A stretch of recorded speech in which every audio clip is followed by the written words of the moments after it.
warahmatullahi wabarakatuh. Selamat sore kawan pajak sekalian. Ketemu maning nang podcast ngapa 521 KPP Pratama Purwokerto. Dan tentunya saya senang sekali ketemu lagi dengan kawan pajak. Dan tentunya nanti saya Dede Koswito atau yang biasa dipanggil Om Dodi ini akan bersama-sama ngobrol dengan tamu istimewa kita pada sore hari ini. Siapa? Ada yang penasaran dengan tamu kita pada sore hari ini? Ada? Oke, kita langsung saja sambut dengan meriah tepuk tangan Bapak Eka Sirianto. Selamat datang Bapak. Selamat datang. Ini namanya podcast Ngapak 521 Pak. Ngapak ya. Orang ngapak, orang kepenak ya Pak. Iya. Tapi tenang Pak. Pada kesempatan kali ini kita nggak ngobrol ngapak Pak, karena saya juga nggak bisa bahasa ngapak Pak. Inyong mau dewek inyong. Oh iya memang dewek. Siap. Inyong memang dewek ya. Oke, dan pada kesempatan kali ini Pak, kita nanti akan ngobrol santai meskipun saya ini jujur grogi Pak ngobrol dengan Bapak. Dan mungkin saya sampaikan ketemu lagi Pak dengan saya. Iya. Dulu saya pernah jadi anak buah Bapak Pak di Jaksel 2 Pak. Oh, Jaksel 2. Saya sempat di AR Kebayoran Baru 1. Oh, iya. Jadi bisa ketemu lagi alhamdulillah. Gak nyangka ketemu Pak di Purwokerto. Kita memang berjodoh ya. Siap. Oke, Bapak, untuk Pak Edi, ini kan dari Jakarta ya Pak ya? Iya.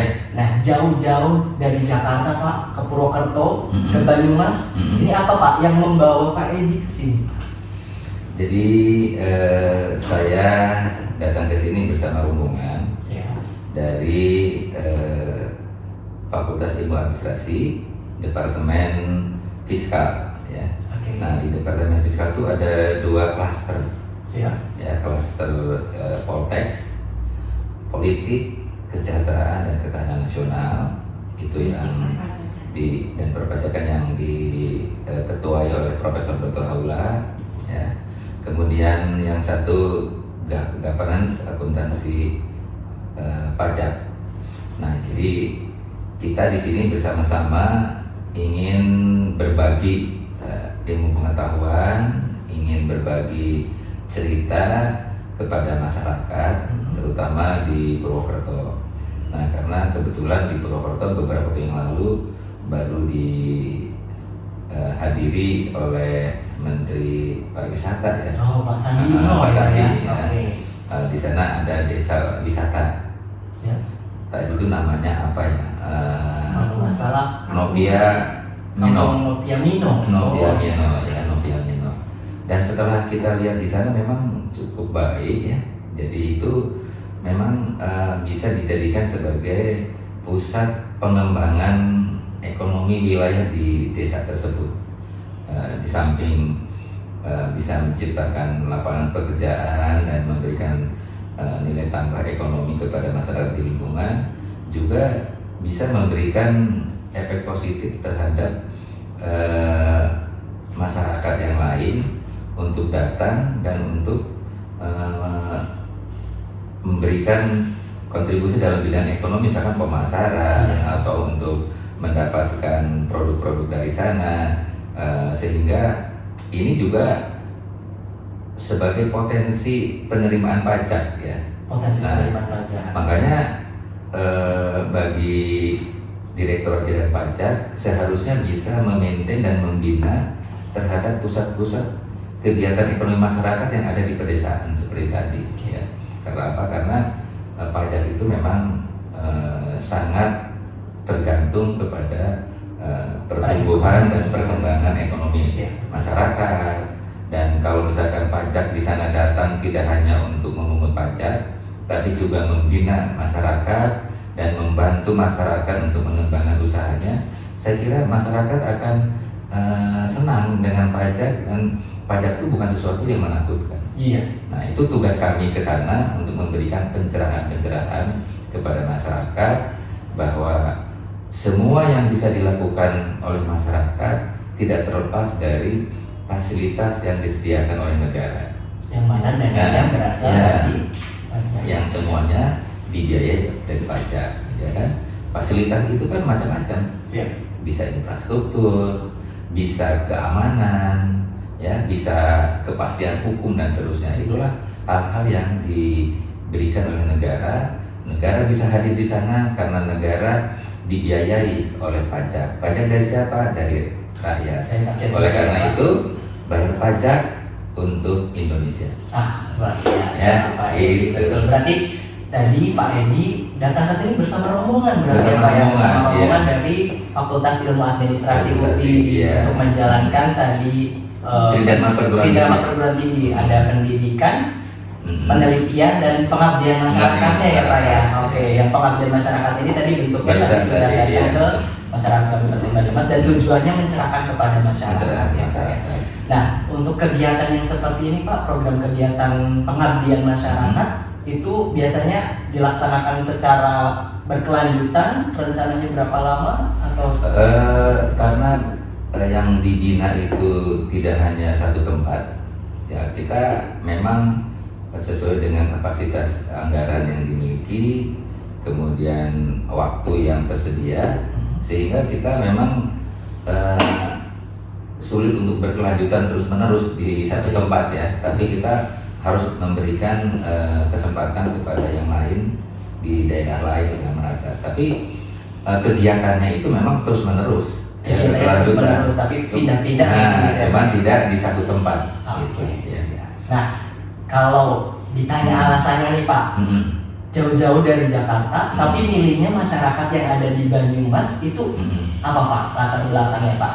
Sebetulnya bersyukur sekali kita didatangi nih Pak dari UI dari Ya itu tadi alasannya sederhana, karena di Purwokerto ini Banyumas kan banyak makanan-makanan tradisional yang memang menasional gitu ya, yang dikenal secara nasional. Nah sekarang kita ingin melihat apakah potensi lokal itu, ya, potensi ekonomi lokal itu bisa dikembangkan enggak?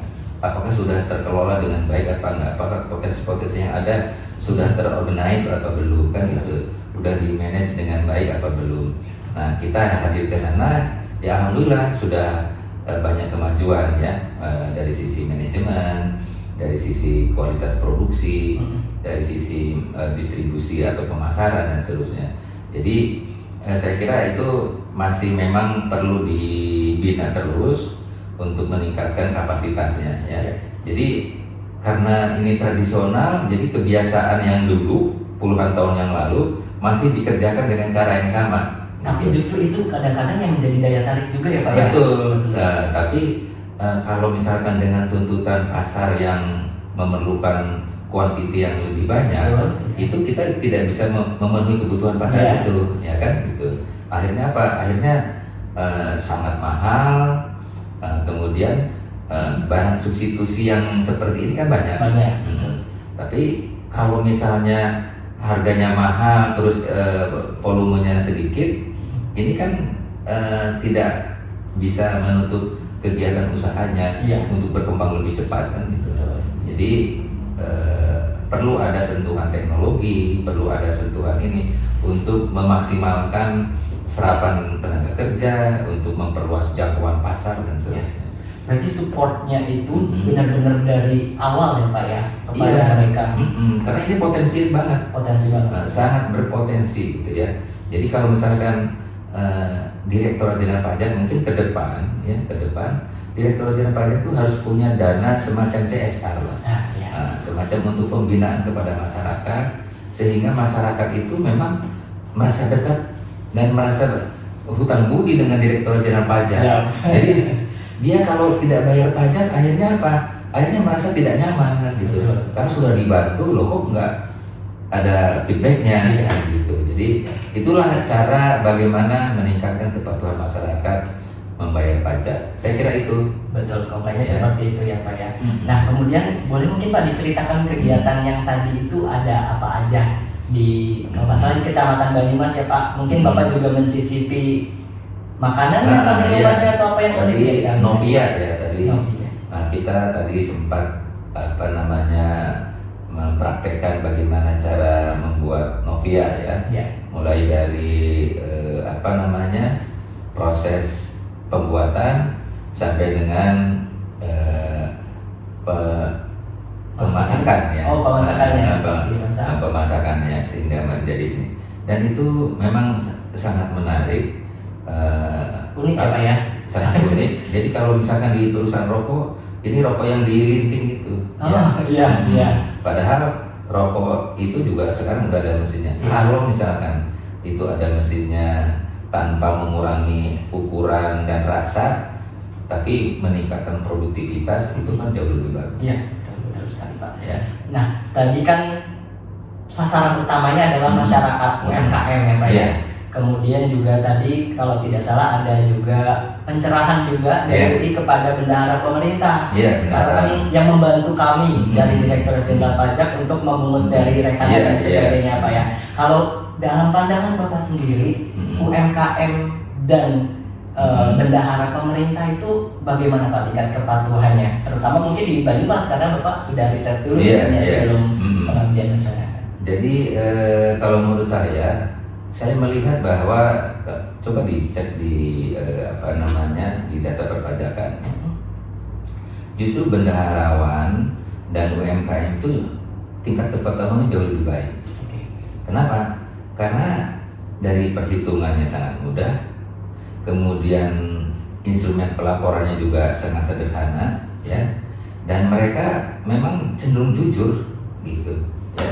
Apalagi bendaharawan. Bendaharawan ini memang sesuatu yang harus terus dimonitor, karena jangan sampai apa yang sudah dipungut atau yang seharusnya dipungut tapi tidak dipungut ini lewat begitu saja. Karena apa? Karena kalau misalkan tidak dilakukan itu kan sanksinya kan lebih berat, gitu. Pungut tidak disebut pidana ya Pak ya? Pidana gitu. Jadi para bendaharawan tadi juga diberitahu supaya kalau misalkan ada hal yang ragu-ragu, tidak sungkan-sungkan untuk bertanya ke kantor pajak. Gitu ya. Jangan takut ya Pak. Jangan takut karena apa? Sekarang sangat-sangat familiar ya, sangat humanis gitu. Kalau tinggal angkat telepon, ini Pak ini ada transaksi seperti ini, kira-kira harus dikenain pajak apa tidak? Kalau dikenain pajak tarifnya berapa? Kan itu kan sederhana sekali, ya. Jadi kebendaharawan juga sama, bendaharawan juga punya tugas yang sama, tidak kalah pentingnya dengan Direktorat Jenderal Pajak, ya, yang Fiskus, karena mereka memungut dan harus menyetorkan, ya. Nah jadi ini juga jauh lebih penting gitu loh, dan godaannya pasti akan lebih besar, gitu. Apalagi kalau misalkan sudah dipungut. Pakai dulu. Belum disetor nih, ternyata pimpinan udah pakai dulu itu ya. Nanti kalau udah terbit baru dibayar gitu. Takutnya lupa ya Pak ya. Takutnya lupa. Jadi harus langsung segera dipisahkan itu, karena nanti kelupaan malah berbahaya. Ini kita podcast nggak apa-apa lah, kayak logatnya sudah ya Pak. Iya. Oke, yang menarik banget ya kawan pajak pembahasan kita. Nah, Pak, tadi seperti yang Bapak sampaikan, di DJP kan harusnya menyediakan CSR juga lah kepada masyarakat. Kita nggak hanya mungut-mungut pajak aja dari masyarakat, tapi kita juga mengembangkan masyarakat juga membantu. Iya. Nah, di kita juga ada namanya Pak BDS Business Development Service. Cuman mungkin selama ini pelaksanaannya masih belum maksimal ya Pak ya. Di kami biasanya mengundang narasumber bagaimana cara agar UMKM naik kelas, legalitas dan sebagainya. Nah, terkait hal tersebut mungkin dari Bapak ada masukan untuk DJP, untuk KPP bisa berkolaborasi mungkin dengan universitas untuk pengembangan UMKM. Jadi saya kira seperti sekarang ya, harusnya memang ke depan Direktorat Jenderal Pajak ini memikirkan bukan hanya BDS terus kita mengambil narasumber terus dia didengarkan. Kalau itu mah semua orang juga bisa, kan gitu. Tapi yang jauh lebih penting, bagaimana dia dibantu kepada akses permodalan. Bagaimana DJP bisa memfasilitasi untuk distribusi hasil produksinya, gitu ya, dengan harga yang terjangkau, akses terhadap bahan baku, akses terhadap barang modal yang memang diperlukan oleh UMKM. Nah mungkin ini harus bisa bekerjasama dengan perbankan dan seterusnya. Itu sebenarnya yang diharapkan oleh masyarakat ya. Jadi bantuan-bantuan itu tuh harus terasa sekali. Nah, misalkan sekarang menjelang nanti bulan depan ini kan hari bakti pajak ya. Hari Jadi pajak. Hari pajak itu bukan dijadikan sebagai hari pajak, tapi hari bakti pajak. Ya kan? Kalau hari pajak itu kan hari memungut pajak. Nah, masyarakat pasti nggak mau dengar tuh. Iya, Pak. Iya. Nah, jangan-jangan ini nih saya harus bayar pajak lagi. Tapi hari dipajaki. Hari bakti pajak, Hari bakti kita pajak. berbakti pajak ini memberikan sesuatu kepada masyarakat. Ya kan? Bahwa orang-orang pajak itu, institusi perpajakan itu hadir untuk membantu masyarakat, untuk mensejahterakan masyarakat.